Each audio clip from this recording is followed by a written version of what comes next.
इस वीडियो के अंदर हम लोग डिस्कस करने वाले हैं इनकम टैक्स के अंदर बैंक अकाउंट के प्री वैलिडेशन प्रोसेस के बारे में। जी हाँ, अगर आपने इसको ढंग से प्रोसेस नहीं करवाया तो आपका रिफंड अटक सकता है, रिफंड नहीं भी मिलेगा।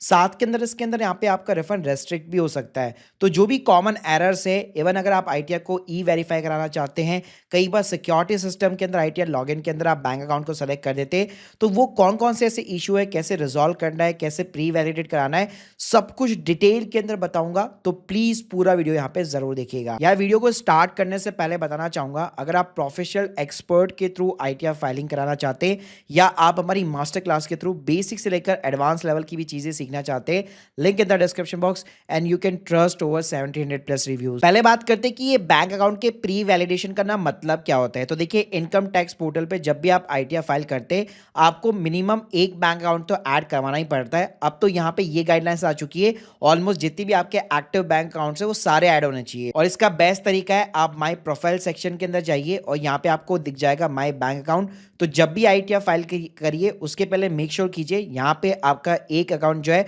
बराबर तरीके से वैलिडेट जरूर होना चाहिए। अगर आपका बैंक अकाउंट सिर्फ ऐड हो रखा है और प्री वैलिडेट भी नहीं हुआ तो उसका इशू क्या होगा कि आपका रिफंड तो इशू हो जाएगा, लेकिन वो आपके बैंक अकाउंट के अंदर क्रेडिट नहीं होगा।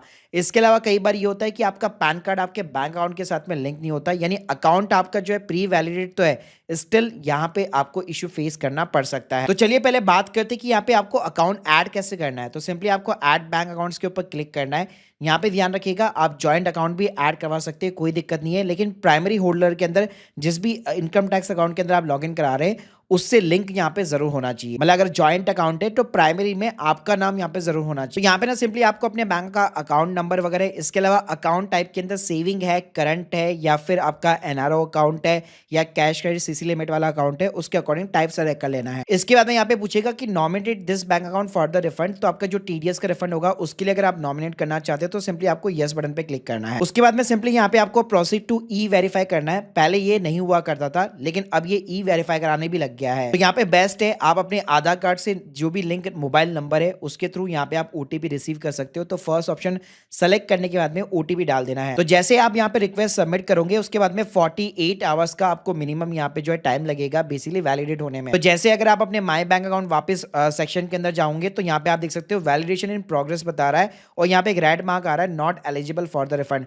तो जब तक ये वैलिडेट नहीं हो जाता तब तक आपका रिफंड इस बैंक अकाउंट के अंदर क्रेडिट नहीं होगा। अब बात करते हैं कि भाई रिफंड किस अकाउंट के अंदर आ गया। अगर आपके मल्टीपल अकाउंट्स ऐड है तो आप सिंपली वैसे किसी भी अकाउंट के ऊपर नॉमिनेट फॉर द रिफंड यहाँ पे आप जो है चेकबॉक्स बेसिकली कर सकते हो। बाकी अगर मैं प्रोसेसिंग टाइम की बात करूँ तो जो लार्ज प्राइवेट बैंक है प्लस आईसीआईसी हो गया, एचडीएफसी हो गया, एक्सिस हो गया, उसके अंदर बहुत फास्ट तरीके से हो जाता है। नेशनल बैंक्स में भी बहुत फास्ट तरीके से हो जाता है, एसबीआई हो गया, पीएनबी वगैरह हो गया। लेकिन जो स्मॉल फाइनेंस बैंक है, जो पेमेंट्स बैंक्स वगैरह और जो कोऑपरेटिव बैंक्स है उसके अंदर काफी टाइम लगता है। प्लस यहाँ पे ना एक ईवीसी का एलिजिबिलिटी क्राइटेरिया समझ लीजिए, जो बैंक अकाउंट आप वैलिडेट करा रहे हैं उस बैंक के अंदर अगर आपका वही मोबाइल नंबर, ईमेल आईडी यहाँ पे जो है दी हुई है जो कि इनकम टैक्स पोर्टल के ऊपर रजिस्टर्ड है, तो आपका वो बैंक अकाउंट जो है ईवीसी एलिजिबल हो जाएगा। यहाँ पे आप देख सकते हो जैसे मेरा ये वाला अकाउंट भी ईवीसी अनेबल है, लेकिन ये वाला अकाउंट ईवीसी अनेबल नहीं है। क्यों? क्योंकि इस बैंक के अंदर मेरा जो है डिफरेंट मोबाइल नंबर चल रहा है।